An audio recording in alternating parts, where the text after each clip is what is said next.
Look at this field. From the sky, it looks like white confetti scattered across the grass. But as you get closer, you realize what you are looking at. It is cars. Thousands of them. Identical white sedans, parked bumper to bumper, stretching as far as the eye can see. These aren't used cars. They aren't wrecked. If you look inside, the plastic wraps are still on the seats. The screens have 0 miles on them. This is a graveyard of brand new electric cars in China. Thousands of Geelys, BYDs, and Neta EVs. Left here to rot. Why would a country build millions of high-tech cars just to throw them in a field? Welcome to the dark side of the electric revolution.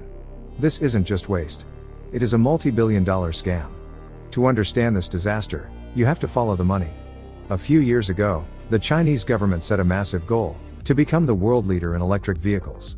To make this happen, they offered massive subsidies. For every electric car a company produced, the government gave them a check for thousands of dollars. This created a modern-day gold rush. Suddenly, hundreds of new car companies popped up overnight. They didn't care about designing a good car. They didn't care about marketing. And most importantly, they didn't care if anyone actually bought the car. They only cared about building it to get the government cash. Factories churned out cheap EVs by the millions.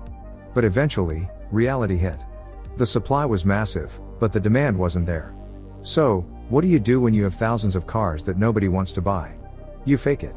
Many of these companies registered the cars themselves.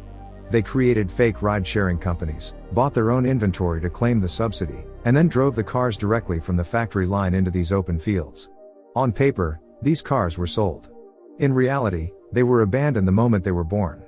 Now, these fields stand as monuments to waste. I want you to think about the materials inside these machines. The lithium. The cobalt. The copper. We dig up the earth in Africa and South America to get these rare minerals, promising a green future. We are told that buying an EV saves the planet. But look at this. These batteries are now leaking toxic chemicals into the soil. Some of these cars are still alive. If you open the door, the dashboard screens flicker on. The systems are running. But the batteries are slowly dying. And because EV technology moves so fast, these cars are already obsolete. Nobody wants a 2021 model when the 2026 models are cheaper, faster, and have better range. In 2026, the bubble finally burst. The government realized what was happening and turned off the money tap. Dozens of car companies have gone bankrupt this year. They vanished, leaving behind massive debts, angry investors, and these endless seas of rusting metal. It is a harsh economic lesson. You can artificially print money, but you cannot artificially create demand. It is a strange and sad sight. The future of transportation. Becoming the trash of today. If you could take one of these home for free, would you? Let me know in the comments. We are investigating the world's biggest financial disasters, one story at a time.